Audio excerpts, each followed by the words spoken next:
My Hobby Home YouTube kanalıma hoş geldiniz. Bugün birlikte bu çantayı çalışalım istiyorum. Bu şekilde 9 tane motiften oluşuyor. 3 sağda, 3 altta, 3 solda. Orta kısım tamamen file. İç kısmına ben astar yaptırdım. Siz isterseniz astar yerine torbada kullanabilirsiniz. Şöyle uzun sap olarak ben şöyle ayarlanabilir deri sap seçtim. Kısa sap içinde kendim ördüm. Videonun sonunda zaten bunu da göstereceğim size. Şimdi başlayalım isterseniz. Birkaç motif ördüm arkadaşlar. Kalanlardan bir tanesini de birlikte örelim istiyorum. Bu şekilde motiflerimiz. Kenara alayım. İpim böyle bir kağıt ip siyah. Bir de böyle bir 5 kağıt ipimiz var. Bunlar çile olarak almıştım. Yumak yaptık. Tığ olarak da 4 mm tığ kullanmak istiyorum. 3,5 mm de kullanabilirsiniz ama o zaman motifleriniz biraz daha küçük olur. Şimdi bej ipimi alıyorum ben. Bejle başlıyoruz çünkü şöyle sihirli halkamı yapıyorum.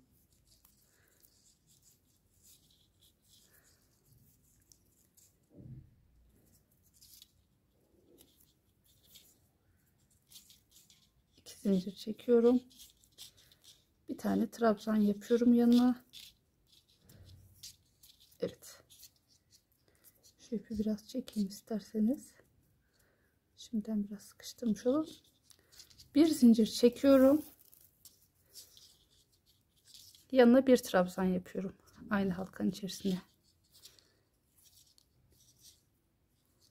Bir zincir çekiyorum. Tığımın önüne ip alıyorum. Bir trabzan yapıyorum ama sadece bir kere çıkarıyorum, ikinci bekliyor.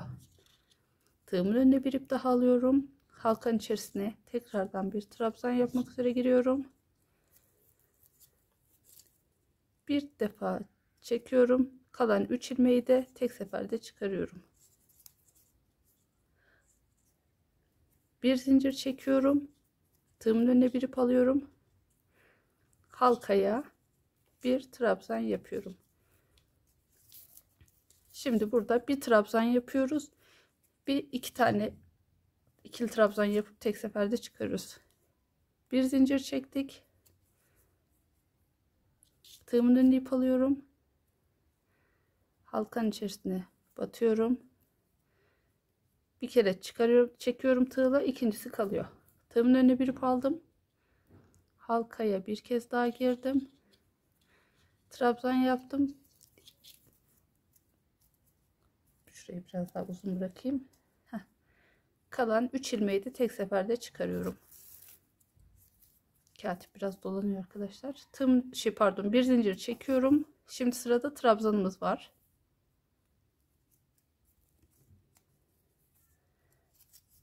Toplamda 7 tane kutucuk olacak burada. 1 2 3 4 5 pardon 8 tane kutucuk olacak. Bir zincir çektim. Tığımın önüne ip aldım. Halkanın içerisinde bir trabzan yapıp sadece bir kere çekiyorum. Diğer ilmek kalıyor. Tığımın önüne bir ip alıyorum. Halkanın içerisine bir kez daha giriyorum. Bir çektim. Kalan 3 ilmeği de birlikte çekiyorum. Bir zincir çektim.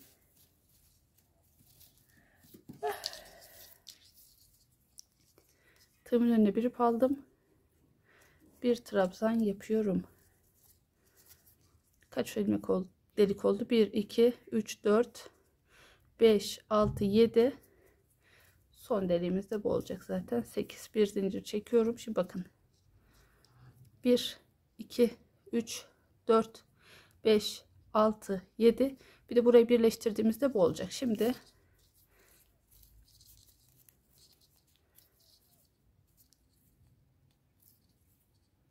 evet, sıkıştırdım. Bu ipi sonra arkada kaybederiz arkadaşlar. İlmeklerin arasından geçirerek kaybederim. Bir zincir çekmiştik. Şimdi bunu başlangıç ilmeğiyle birleştiriyorum. kaydırma tekniğiyle. Evet. Toplamda 8 tane kutucuğumuz oldu aralarda. Şimdi ikinci rengime geçiyorum arkadaşlar. Siz dilediğiniz kombin yapabilirsiniz. Bakın bu bej ağırlıklı olan kombin. Bu da tam tersi olan. Siz dilediğiniz gibi yapabilirsiniz. Bu siyah ağırlıklı bir çanta oluyor. Bu bej ağırlıklı bir çanta oluyor. İkinci ipime geçiyorum şimdi. İkinci ipim için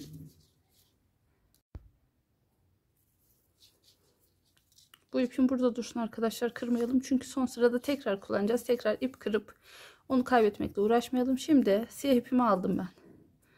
Burası bağlantı yerimizdi. Şu yan taraftan ilk kutucuktan tığımı geçiriyorum. Siyah ipimi alıyorum. Şöyle bir bağlıyorum buraya.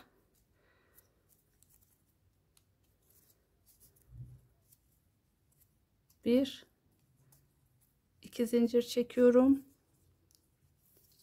Siyah ipi de bu arada kaybedeceğiz. Tığımın önünde bir ip alıyorum. Tek seferde çıkarıyorum. Bir zincir çekiyorum. Aynı yere batıyorum. Aynı deliğe. İki tanesini boğduruyorum. Bir tanesi tığda kalıyor. Tığımın önüne ip alıyorum. Aynı yere ikinci kez giriyorum. Bir. Sonra ikisini birlikte çekiyorum. Bir zincir çekiyorum. Sıradaki kutucuğa gidiyorum. Bir trabzan yaptık. Sadece ilk ikisini çıkardık. Üçüncüsü tığımızda kaldı. Yine tığımızın önüne ip alıyoruz. Aynı deliğe bir kez daha batıyoruz. Bu sefer ikisini birlikte boğduruyoruz. Bir zincir çektik. Aynı yere tekrar batıyoruz. Bir kere boğdurduk. İkincisi kaldı. Tığımızın önüne ip aldık. Aynı yere bir daha battık. Bu sefer ikisini de tek seferde çıkarıyoruz. Bakın hep aynı yere iki tane yapıyoruz. Bir zincir çektik. Sıradaki kutucuğa geliyoruz. Yine aynı işlem yapılıyor. Bakın. Bir kere çektik. İkincisi kaldı. Tığımızın önüne ip aldık. Aynı yere tekrar battık. 1 2 bir zincir çekiyoruz. Aynı yere bir kez daha batıyoruz. Bir kez boğdurduk. Aynı yere ikinci kez trabzan yapıyoruz. Hepsini tek seferde çıkarıyoruz. Bakın. Kutucukların hepsine aynı işlemi yapalım. Sonrasında beraber 3. sıramızla devam edelim. Bakın en son kutucuğa da aynı işlemi yaptım. Şimdi bir zincir çekiyorum. Şu arkadaki ipi şöyle üste çıkaralım. Çünkü o bize lazım olacak. Son sırayı onunla öreceğiz. Şimdi bir zincir çektim. Başlangıç ilmeğinin tepesine bakıtarak kaydırma yapacağım ama şu ipi şöyle tutup kaydırmayı o şekilde yaparsak daha sağlıklı olur. Sıkalım. Bakın üstten çıkarmış olduk. Şimdi bu siyahı biraz örelim içerisinde, sonra kıralım ipimizi. Yine bakın burası tamam. Yine bej renge geçtik. Sıradaki deliğe tığımızı geçirip bej ipimizi alıyoruz. 1 2 zincir çekiyoruz. Siyah iyice sıkayım. Şimdi 6 tane trabzan yapalım buraya. 1 2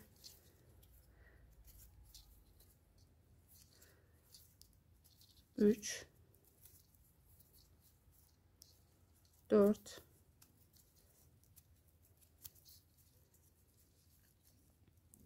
5 ve 6. 6 trabzan yaptık. Hemen yandaki deliğe geçiyoruz. Şuraya 2 trabzan yapıyoruz. 1 2. Bu arada artık siyah ipimizi kırabiliriz. Elimize fazla dolanmasın. Zaten onunla artık bir işimiz yok. sıradaki motife kadar.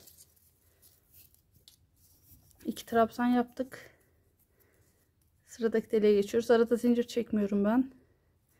Sıradaki deliğe geçiyoruz. Oraya bir trabzan yapıyoruz. Sıradaki deliğe geçiyoruz. 2 trabzan yapıyoruz yine.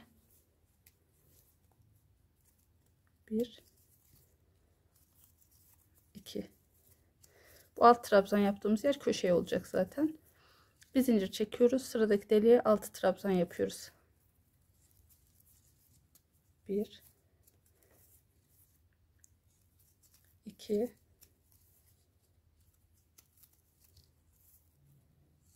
3 4 5 ve 6. Şimdi yine arkadaşlar bunlar köşemiz. 6 trabzandan sonra yine 2 1 2 yapıyoruz. Yine 6 2 1 2 6 2 1 2 ve sırayı tamamlıyoruz. Sonrasında beraber ne yapacağımızı konuşalım. Sıra sonuna geldim arkadaşlar. Şimdi yine tığımın önüne ip almıyorum. Başlangıç ilmeğiyle, pardon, hatta durun, öyle yapmayalım, daha güzel bir yöntem yapalım. İpimizi kıralım, ilmeğimizi çıkaralım. Şimdi şu başlangıç ilmeği var ya, şurası, tığımızı oradan geçirelim, ipimizi alalım. Evet, ipimizi bu şekilde aldık. Şimdi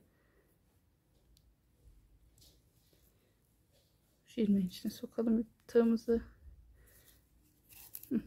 Bu şekilde başlangıç yerimizde belli olmayacak şekilde düzgün bir bağlamış olalım. Tekrardan göstereyim isterseniz burayı. Şimdi son ilmeği yaptık, ipimizi çıkardık, tığımızı şuradan geçiriyoruz, ipimizi alıyoruz, geçiriyoruz, tığımızı şu en son bıraktığımız ilmeğin içine sokuyoruz, ipimizi oradan alıyoruz bu şekilde. Şimdi arkaya dönelim. Başka küçük bir tığla daha rahat ipi çekebilirim. Şu şekilde ilmeklerin arasından kaydırma yaparak şöyle ipimizi kaybedelim.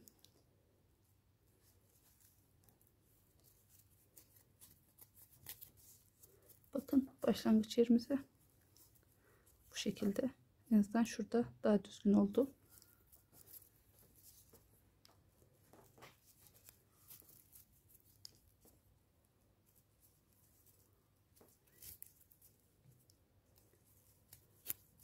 Neyse, dediğim gibi bu şekilde şurayı da aynen yukarıda yaptığım sistem gibi şunların içerisinden birkaç tur çevirerek motifimizi tamamlayabilirsiniz.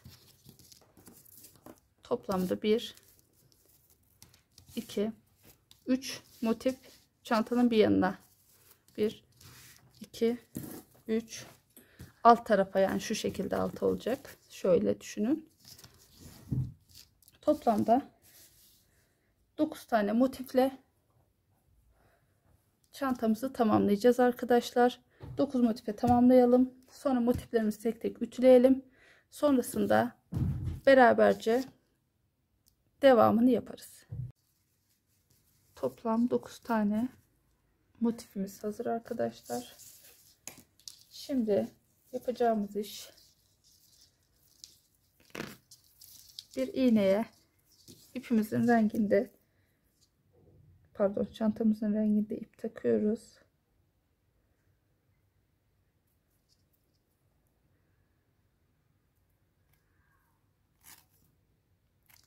Ve ardından bu motiflerimizi dikeceğiz. İpimin ucuna düğüm attım.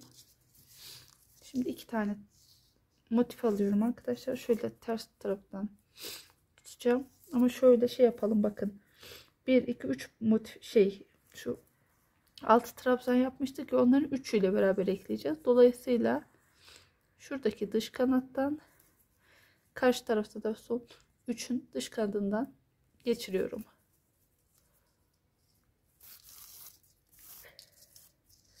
Hemen yandaki ilmeğe sıkı bir şekilde dikelim bunu.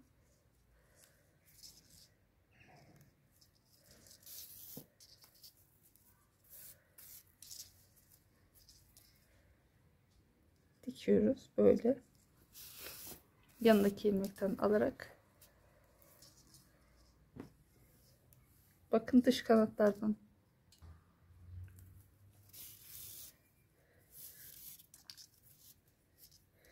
Karşısına gelen ilmeğin dış kanadından sıkıca dikelim arkadaşlar.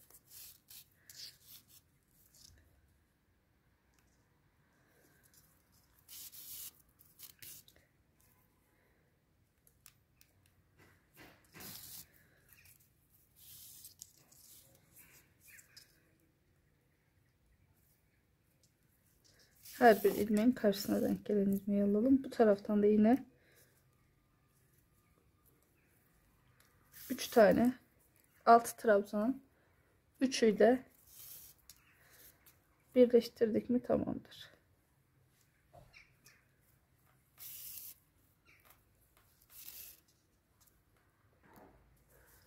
Her iki taraftan da bakın 3 tane, şurası zincir, başlangıç zincirimizde, onu trabzan olarak saymayın. 3 6 3 6, bu da yine başlangıç zinciri, o yüzden sadece 3 taneyi birleştirdik, buradan da 3 taneyi.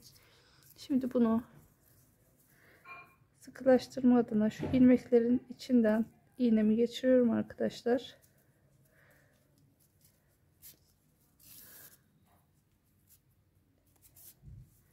Zaten ipin akma gibi bir durumu olmaz kağıt ipin, o yüzden şu ilmeğin arasından geçirerek sağlamlaştırmak istiyorum. Bir sıra sağa doğru, bir sıra da ters yönde tekrardan geçeceğim. Bakın dikiş kısmını da bu şekilde.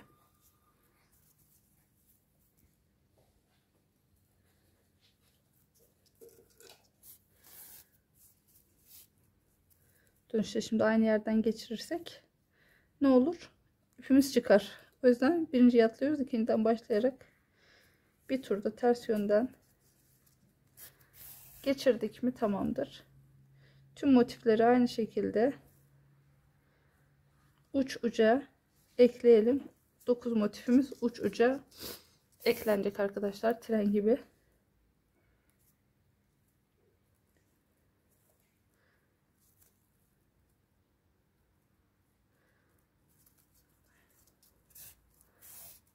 Evet, ipimizi kırabilirim.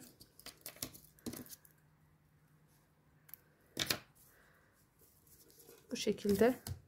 Diğer motifleri de böyle uç uca ekleyelim arkadaşlar. Sonrasında üst kısmını yapmaya devam edelim. Bu şekilde motiflerimizi tren gibi birleştirdim arkadaşlar. Şimdi buna ufak bir ütü yapalım. Sonra şu ortadaki 3 motifin üzerine sık iğne trabzan, sık iğne trabzan yaparak file şeklinde çantamızı devam ettireceğiz. Şimdi arkadaşlar 1 2 3 motif atlıyoruz. Aradaki 3 motifle çantamızın file kısmını öreceğiz.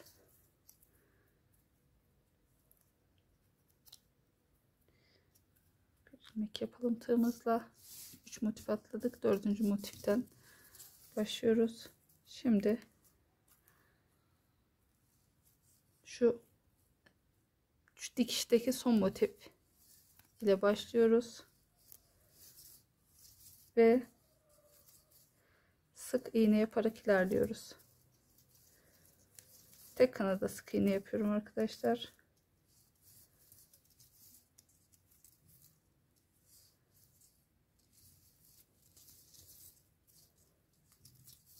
Dikiş dikerken de zaten tek kanat aldığımız için şimdi bu file kısmını yaparken de yine tek kanadı kullanıyorum.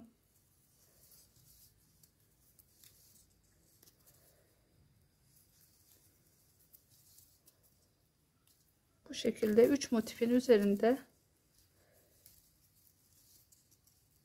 sık iğne yapacağız.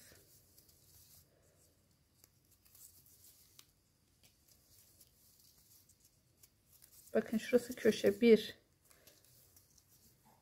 2 3 sık iğne yaptık. Aynı zamanda şu diktiğimiz son trabzana da sık iğne yapıyoruz. Dikiş yerimize de bir sık iğne yapıyoruz. Yine en son dikiş yaptığımız sık iğnenin üzerine de bir ilmek yapıyoruz. 3 motifin üzerine de bu şekilde sık iğne yapalım arkadaşlar. Sonrasında birlikte ikinci sıramıza geçelim.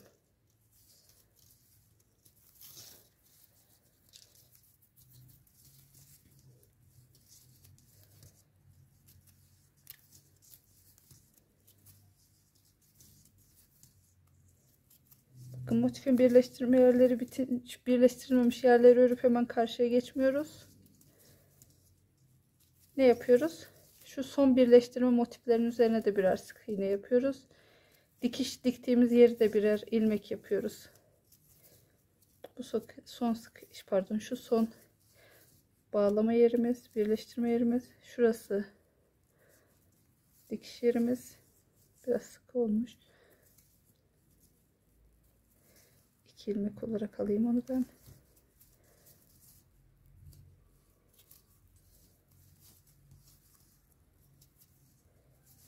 Evet.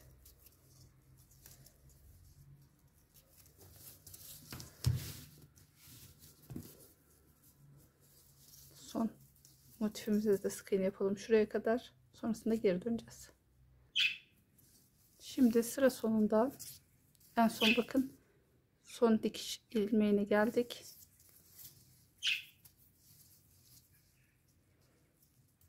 Bir, iki, 3 zincir çektim. Tığımın önüne bir ip aldım. İlk ilmek değil, ikinci ilmeğe bir ikili trabzan yapıyorum. Bir zincir çekiyorum. Bir ilmek atlıyorum, ikinciye bir trabzan yapıyorum.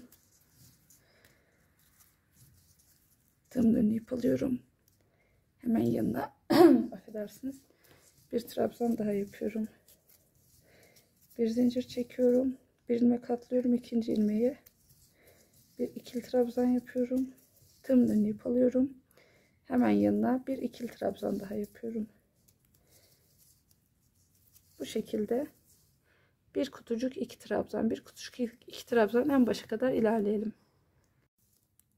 Sıra sonuna geldim. Bir zincir çekiyorum, geri dönüyorum. Bu şekilde ilerliyor çantamız. Şimdi her bir ilmeğin üzerine bir sık iğne yapacağım. Bir kutucuğun içerisine de bir tane sık iğne. Bu şekilde sıra başına kadar gidelim. Sonrasında yine 3 zincirle yukarı çıkalım. İkili trabzanların üzerine ikili trabzan, kutucuğun üzerine kutucuk, bir zincir çekerek kutucuk yapın arkadaşlar. Bir sıra sık iğne, bir sıra kutucuk trabzan yapın. Ta ki şu motiflerin boyuna ulaşıncaya kadar. Söylediğim gibi ördüm arkadaşlar bunu. Diğer tarafını da aynı şekilde ördüm. Bakın son kez tekrar diyeyim ben burada. Öncelikle şu birleştirme motifinden sonrası bakın 1 2 3 bir tarafta birleştirdik, 3 tanesi boştaydı ya. Son birleştirdiğimiz motiften başlayarak sık iğne yapıyoruz. Sonra geliyoruz buraya. İki motifin birleştirme yeri, hem dikiş diktiğimiz yere bir sık iğne yapıyoruz, hem de sağda ve soldaki o son birleştirme motifini sık iğne yapıyoruz. Bu şekilde ta ki şurada yine bakın burası dikiş, dikişten bir önceki son birleştirme motifine de sık iğne yaptık. Sonrasında ikili trabzanlar yaptık. Bir zincir aralarda bir sıra sık iğne, bir sıra trabzan. Ütüledim arkadaşlar. Bakın gayet muntazam, düzgün görünüyor burası. Gördüğünüz gibi çoğu ipleri çektim ben zaten. Sadece şu başlar kaldı. Şimdi şu şekilde, bu arada kaç sıra ördüğümü söyleyeyim. Bakın toplamda 12 sıra denk geldi arkadaşlar. Yani 12 kutucuk. 1, 2, 3, 4, 5, 6, 7, 8, 9, 10, 11 ve 12. 12 tane tam geldi. Şimdi şu şekilde tutalım arkadaşlar. Ve birbirine denk gelen yerlerde güzelce dikişimizi tamamlayalım. şekilde tutunca arkadaşlar tam birbirine denk geliyor zaten. Elinizde sıkıca tutun, kaydırma yapmayın. Şimdi başlangıç yerimize bakayım. Şurası. Hemen karşısına denk gelen ilmekten başlayarak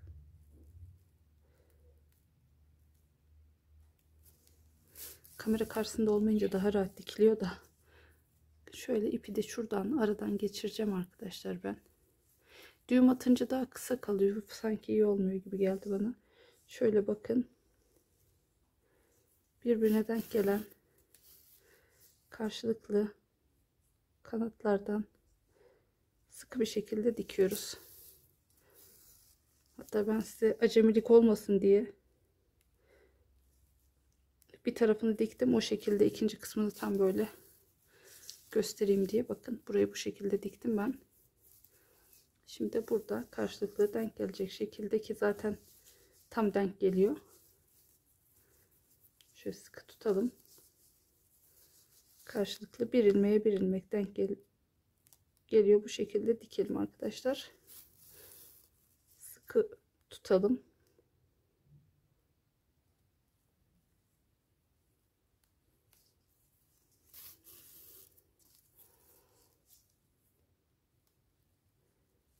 Şu ip de arada kaybolsun, zaten tığla da bir iki ilmek içerisine çekeriz. İyice sıkı olur. Devam ediyoruz.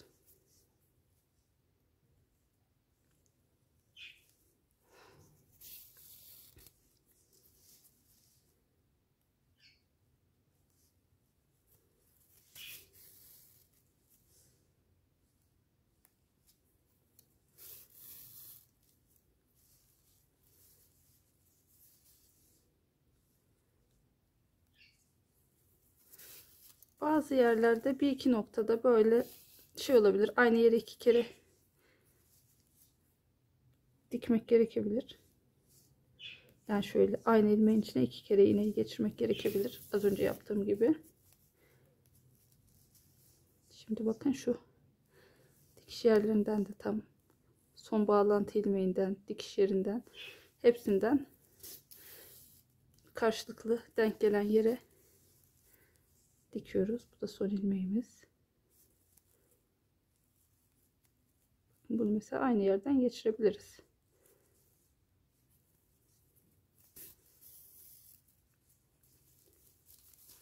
Şu şekilde. Böyle daha rahat görünecek galiba. Böyle bir motif de bu şekilde dikişini tamamlayayım. Ben izlediğim videolarda açıkçası bazı yerler uzak oluyor. Tam anlamayabiliyorum. O yüzden size anlaşılır bir şekilde göstermeye çalışıyorum. Umarım anlaşılır da oluyordur.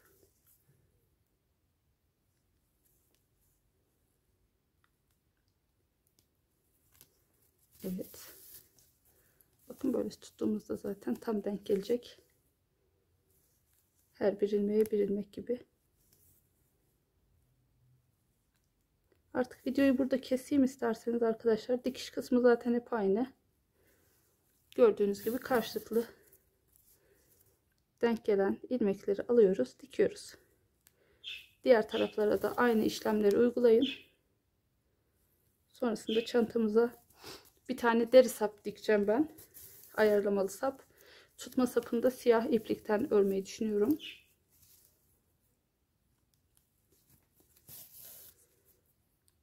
Dikiş işlemimiz bittikten sonra tekrardan görüşelim arkadaşlar. Çantamı diktim arkadaşlar bu şekilde. Şöyle tutabilirsiniz. Gayet güzel bir çanta oldu. Şimdi ben şöyle ayarlanabilir sap kullanmak istiyorum. Şu şekilde takayım bunu.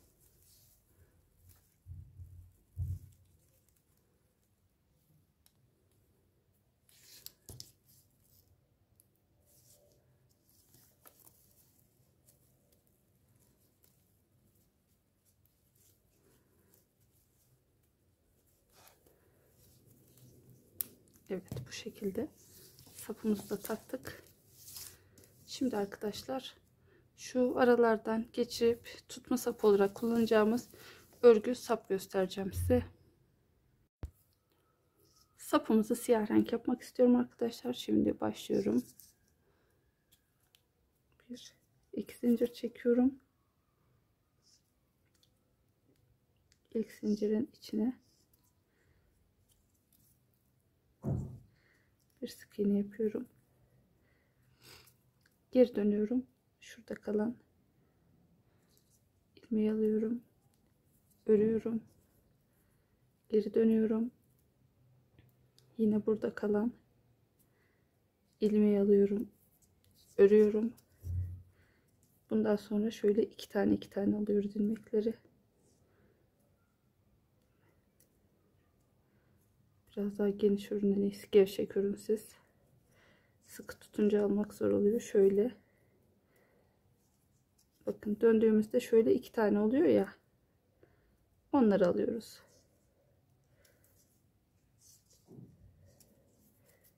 Dönüyoruz yine.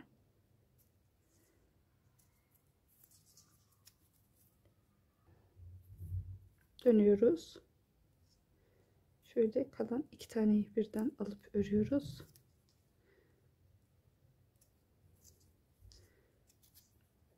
Geri döndük. Zaten ördükçe siz de göreceksiniz. İlk başta sadece başlangıcı biraz şey geliyor, sıkıntılı gibi geliyor. Bakın bu şekilde kordonumuzu yapacağız. Tutma sapımızı bayağı uzun yapacağız. Çünkü çantanın içerisinden geçireceğiz. Takma sapı, tutma sapı olarak kullanacağız.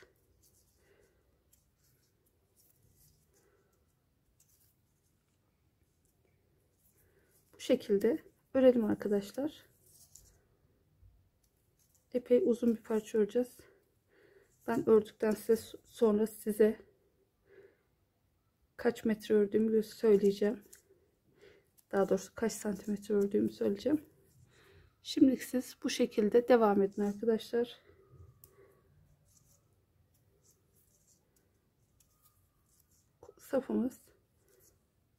Sapımızın örme işi bittiğinde yine devam ederiz videomuza.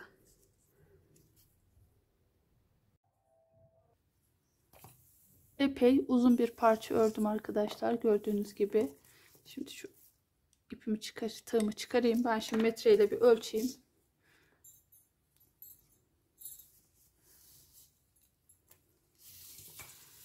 Muhtemelen 1 metreden fazla mı acaba?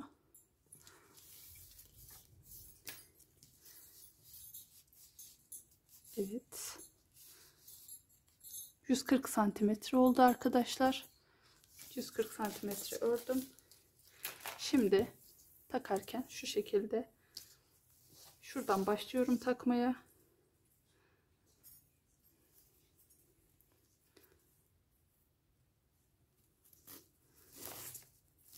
Dikkatli bir şekilde çekelim. Şu ipin ucu dursun. İğneyle bir daha dikmek yerine ben direkt tığla örgüyle birleştirmek istiyorum orayı. Şimdi bir tane atlayın ikinciye. Sonra onun yanındakine geri çıkarın.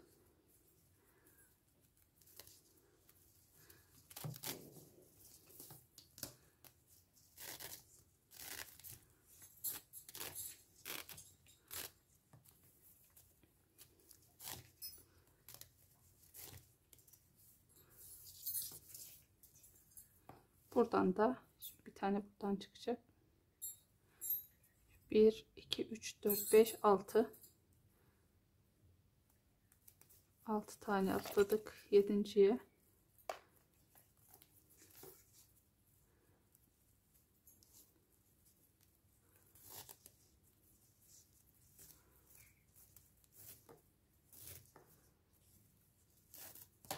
şöyle tutacak kadar bırakalım burada.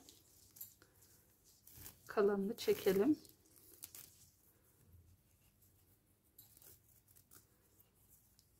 Düz olmasına dikkat edelim tabii ki. Şöyle düz olsun. Evet, aynı yönde. Şimdi bir tane atlıyoruz, ikinciye geçirdik.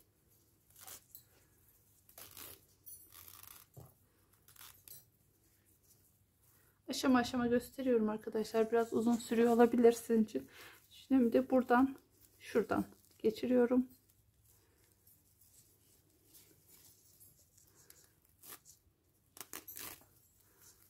Burada şuradan geçiriyorum.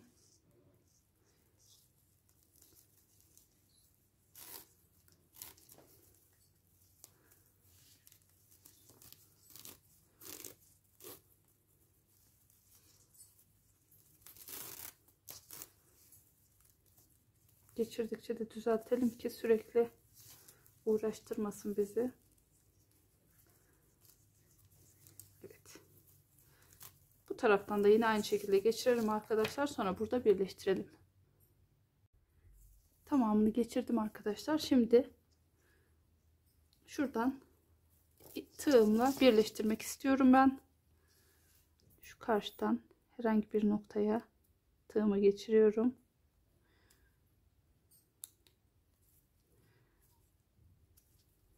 Burayı da örüyorum. Sonra şuradan, pardon, şu tersten alayım en iyisi. Bir de buradan bir ilmek alıyorum. Bu şekilde tığımın içinden geçireyim. Bir zincir çekeyim ve makasımızla kırayım. Şimdi bu ipleri ilmeklerin içerisinden geçirerek yok ederiz arkadaşlar. Çantamız bu şekilde. Biraz bu tarafa çekeyim. Biraz bu tarafa çekeyim. Bu şekilde çantamız hazır.